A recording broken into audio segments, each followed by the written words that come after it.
মার্কিন president Donald ট্রাম্পের আস্ফালন কি তবে কেবলই ফাঁকা আওয়াজ ছিল? যে ইরানকে গুড়িয়ে দেওয়ার দাবি করেছিল হোয়াইট হাউস, সেই ইরানই এখন মার্কিন গোয়েন্দাদের রাতের ঘুম কেড়ে নিয়েছে। সাম্প্রতিক এক গোয়েন্দা রিপোর্টে প্রকাশ পেয়েছে চাঞ্চল্যকর তথ্য। মার্কিন ও ইসরায়েলি আগ্রাসনের ক্ষত মুছে ফেলে ইরান এখন আগের চেয়েও শক্তিশালী রূপে রণক্ষেত্রে ফেরার অপেক্ষায়। মার্কিন প্রভাবশালী সংবাদ মাধ্যম দ্য নিউ ইয়র্ক টাইমসের বিস্ফোরক প্রতিবেদনে জানানো হয়েছে, মে মাসের শুরুতে করা গোপন মূল্যায়নে দেখা গেছে ইরানের ক্ষেপণাস্ত্র ঘাঁটিগুলো এখন পুরোপুরি সচল। ট্রাম্প প্রশাসন দাবি করেছিল ইরানের সামরিক মেরুদণ্ড ভেঙে দেওয়া হয়েছে, কিন্তু বাস্তবতা বলছে ভিন্ন কথা। হরমুজ প্রণালীর মতো কৌশলগত গুরুত্বপূর্ণ এলাকায় ৩৩টি ক্ষেপণাস্ত্র ঘাঁটির মধ্যে ৩০টিই এখন হামলার জন্য প্রস্তুত। রিপোর্টে বলা হয়েছে, গত ফেব্রুয়ারি থেকে এপ্রিল পর্যন্ত চলা তথাকথিত অপ্ররোচিত মার্কিন ইসরায়েলি হামলার পরও ইরানের প্রায় ৭০% ক্ষেপণাস্ত্র এবং মোবাইল লঞ্চার অক্ষত রয়েছে।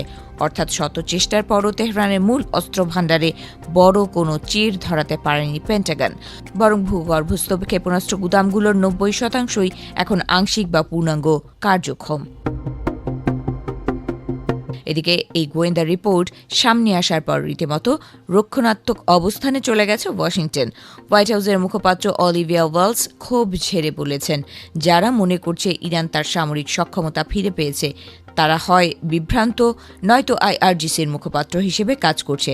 তবে তার এই আক্রমণাত্মক মন্তব্যে গোয়েন্দা তথ্যের সত্যতা ঢাকা পড়ছে না বলেই মনে করছেন বিশ্লেষকেরা। ফেব্রুয়ারি ২৮ থেকে ৭ এপ্রিল পর্যন্ত চলা অপারেশন ট্রু প্রমিস 4 এর স্মৃতি এখনও ভোলেনি মার্কিন ও ইসরায়েলি সেনারা।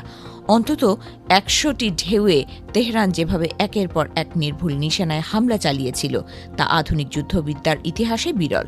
ট্রাম্প তখন বিজয়ের হাসি হাসলেও মাঠের চিত্র ছিল ভয়াবহ।